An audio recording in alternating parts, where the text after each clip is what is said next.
and go to see Rekrul versus Wizard, Game 4.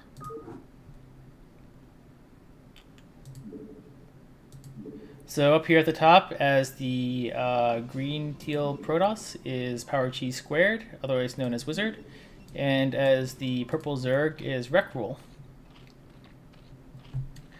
playing as Zerg at the unfortunate 6 o'clock position. So as I was mentioning, this is the original LT, and if you notice, there's a large gap between where this hatchery is placed and where these minerals on the side are. So here he's only mining at about 85% efficiency. Or in other words, at full saturation, he's going to be behind Wizard's macro abilities just simply because of the fact the maps were not balanced properly for competitive play at this point in time.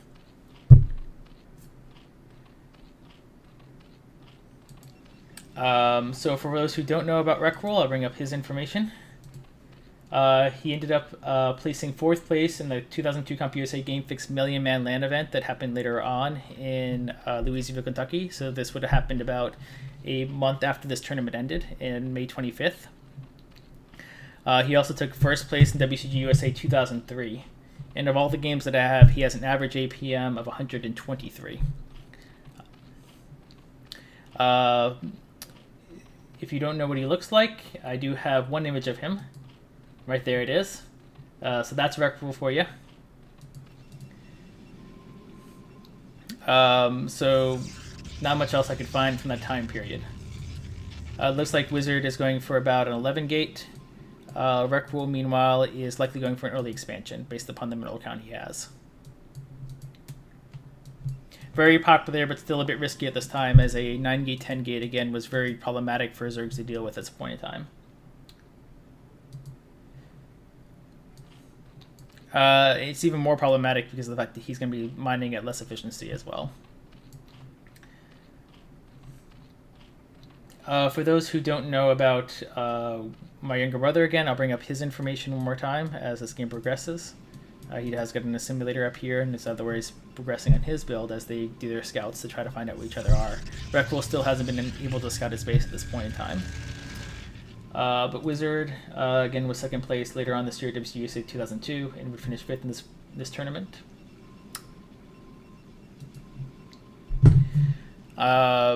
In this particular game, I had the average APMs before as to what they were overall in the replays I had, but Rekrul is playing with, in this particular instance, 137 APM, which, according to a effective APM program I could find, was 33% redundant, so his eAPM is 93. And Wizard is playing with 157 APM, but was playing 27% redundant, so his effective APM was 116.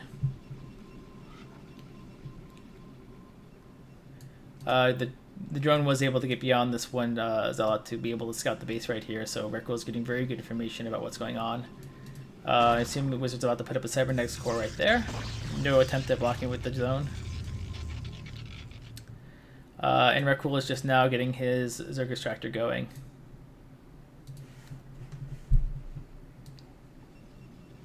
So pretty standard stuff so far.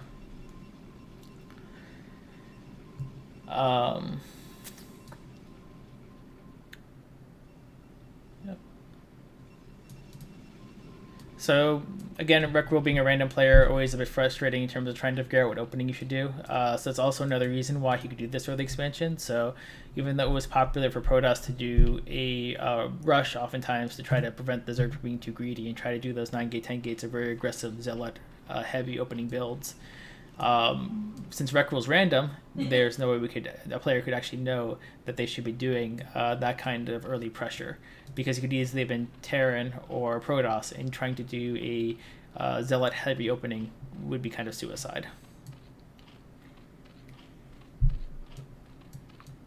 So he gets a little bit of an advantage, a little bit of an edge, because of the fact that that random allows him to be a little more greedy than a normal Zerg might normally be able to be, without having to worry about consequences of his build order choice. So it looks like Wizard is going for a Protoss Stargate first. This was also a very common opener for many tosses at the time. This may seem like an odd choice, like why would you go for a Stargate as one of your first tech buildings? The main reason is that Wizard doesn't know what Rekrul is really doing. He doesn't have much scouting information. So the Stargate ensures that you gain that scouting information, and it allows you to pick off an overlord or two that's been sent around the map to help pay for the cost of it. Lastly, it gives you an option where if they were going mutas, you can now go ahead and pump out things from the Stargate to try to counteract the muta timing by the Zerg player. And Wizard here is doing a little bit of a push, bringing down some probes. So the reason for the probes is Zealots normally take 3 hits to kill a Zergling, but 2 swings from a Zealot's attack and a probe attack will kill a Zergling. So he's just trying to see here if he can put on some pressure, force Rekrul to be defensive and pump out some Zerglings, force the sunken colonies out.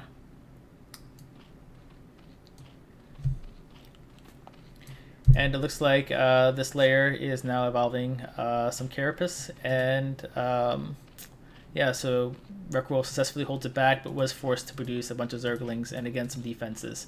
And you notice the position of the defenses as well. He has them back here to try to maximize the distance that the Zealots would have to rush down to attack them, and allow space for Zerglings or drones to try to block pathways for that mostly Zealot force that Wizard would have at this point in time.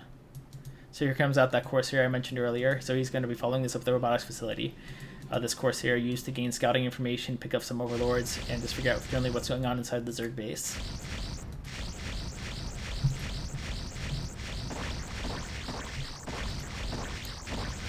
So at this point in time, there was no such thing as a Protoss early expansion. Protoss didn't try to go for an early expansion because it usually would die from a Zerg timing push, and nobody had really figured out how to make that work yet. So that even though that would become a popular strategy a few years from now, most PVZs were generally single base against 2 Zerg bases or single base against a single Zerg base.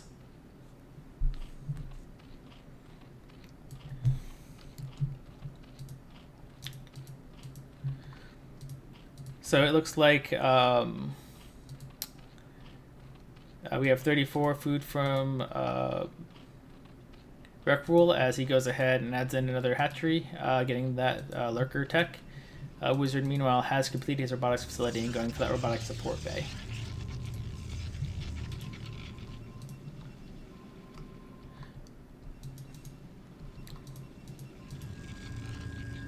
So, kind of a lull in the action. Rekrul's also adding one in his mineral line to be extra safe against any type of push, as both players macro up. And basically, Wizard's going to be going for Reavers to augment his ground force, while Rekrul just tries to maximize the efficiency of his 2 bases. He has had to bring this back, as Wizard has dropped up some Dragoons up here. One of the disadvantages of these cliffs is that you can use range-enhanced Dragoons to prevent mining. And this Corsair, besides scouting right now, also helped ensure that there were no overlords above the cliff to spot it before it happened. So Wizard is temporarily shutting down all mining operation from this expansion from Rekrul, helping to limit the fact that he has that extra expansion. And he's actually even going to pick up one of his Dragoons and leave, as he's already done his job.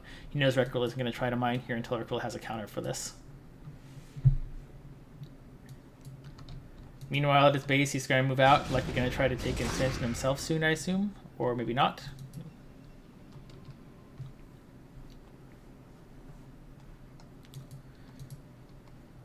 So, yeah, dropping back off that single Dragoon to augment his forces, and it's going to be interesting to see. I'm guessing by the 450 minerals, he will be taking that expansion relatively soon.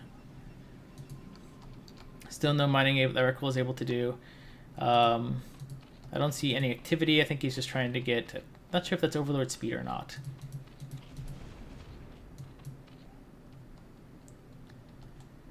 So while there is some downtime here, I'll go over a little bit more about Wizard in the past. So beyond playing in StarCraft and doing okayish there, his main claim to fame was actually Warcraft 3. I think he qualified for the WCG Grand Finals 3 times in Warcraft 3. That includes having won also a tournament in China for something called Acon 4 that he won a car at. But the main thing is that at this point in time, he wasn't quite as good as he would eventually become in Warcraft 3 because he didn't have the lucky pants. So you notice in this picture here, those Tetrisy type of pants at the bottom of himself that would help propel him to victory in later on games. And if you want to see some close-ups of that absolutely stunning style, you can see it on the left there,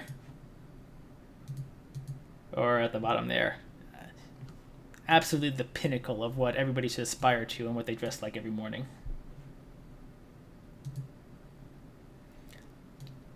So we got here a push coming down from Wizard, a bunch of green blobs, going to be moving down the map here to try to see if he can do some damage. Reavers are very good. They can do a lot of damage against a ground-based army, and it looks like he has 3 of them. So a very slow push. It doesn't look like he has enough shuttles to shuttle all of his Reavers. And it looks like he's just going to see if Rekrul is able to hold this with his ground force. So here comes the engagement. Ooh, that was a good Reaver shot. So it looks like Rekrul's forces are being cut down. Some of the later Reaver shots not quite as good, being blocked by his own Dragoons, but that initial volley was quite impressive. So it looks like Rekrul's going to be on the back foot here. He did retake his ledge by a drop from his Overlord. He's going to be trying to build some lurkers up here as well to try to position them to try to attack from the higher ground. He does have several hatcheries ready to produce out a second round of units, but he's in a lot of trouble here.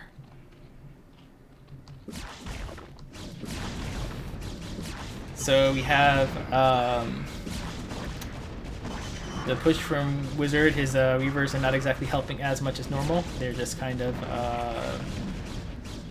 hanging out in the back, waiting for the Dragoons to say it's okay to come forward. A bit shy they are. And Rekrul does lose his base quite quickly to that combined fire of the Dragoons and the Reavers.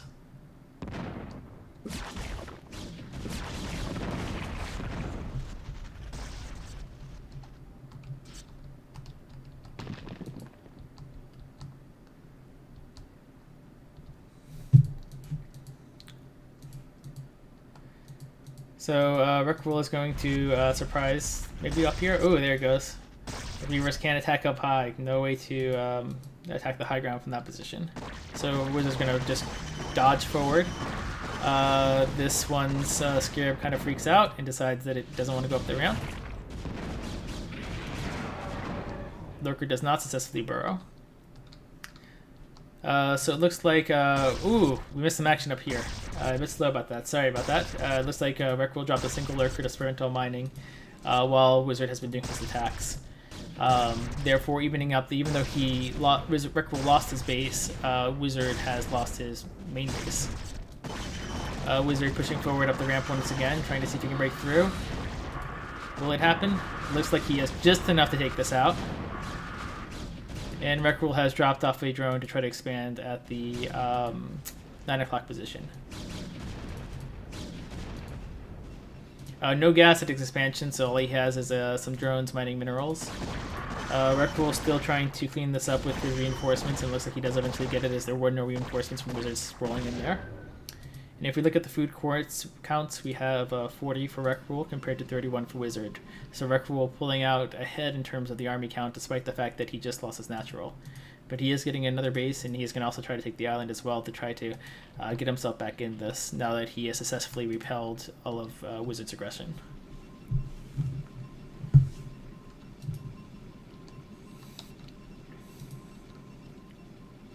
So you can see here, he did also lose a lot of probes. I wish I had caught that in that drop that Rekrul had done. He was likely doing the same thing I was doing, which is focusing on the attack itself rather than actually looking at his minimap to notice a drop had occurred. We were not very good about reacting to such things back then, and so drops were indeed very effective.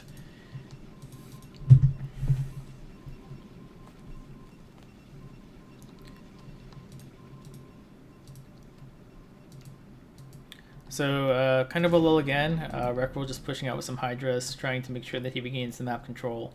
Wizard kind of on the back foot after licking his wounds after that attack of his had not been quite the finishing push he wanted it to be.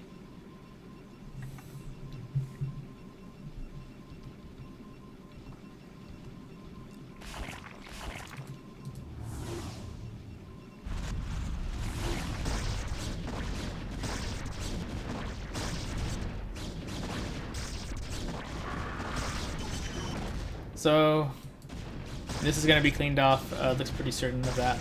One thing I also want to note is if you notice that this drone here is going to this hatchery again, this position here, only mining at 85% the efficiency. So even though this hatchery wasn't exactly placed ideally for that mining spot, it's still going there because this ends up being a lot further distance than, say, this position to either one of the two sides up here.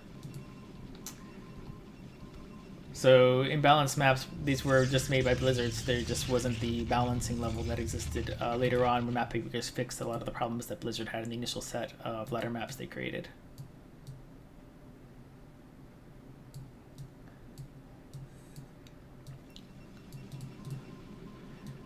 So it looks like Rekrul is things have quieted down quite a bit. He's taking up a bunch of expansions. He has a bunch of Hydra lists out, and Wizard's been kind of paralyzed, unable to do anything, not even trying to drop or stop any of these expansions from occurring. Playing very defensively at the moment, on the back foot. Meanwhile, Rekrul is at 61. Here comes a drop of a bunch of Hydras into the main base. There's only a single tower here to stop it. It looks like he's going to attack that, and then he's going to focus on the Nexus and try to kill it before his forces can get up here. Can it happen? Oh, it looks like the Dragoons are being dumb. They're kind of blocking each other, not able to sure how to get there. It looks like this Nexus will fall. Goodbye, Nexus.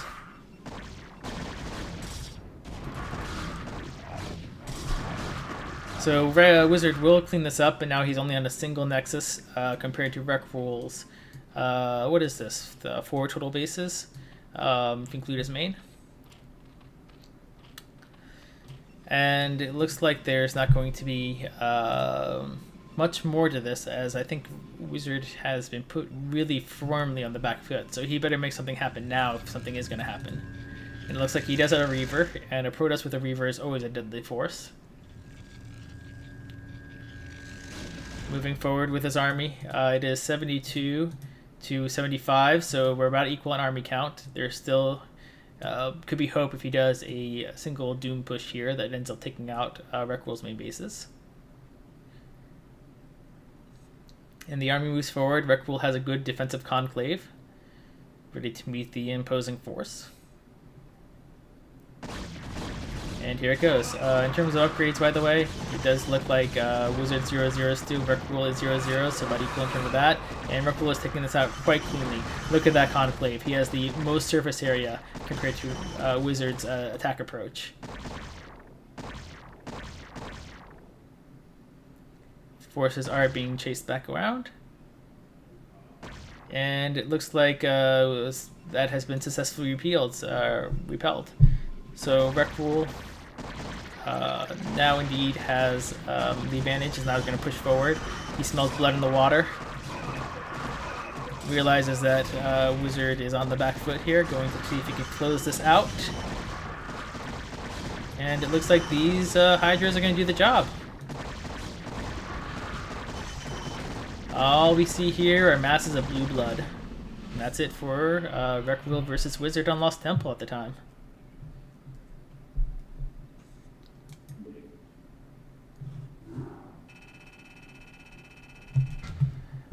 Quite a back and forth game and quite a comeback by Rekrul. Good job by him.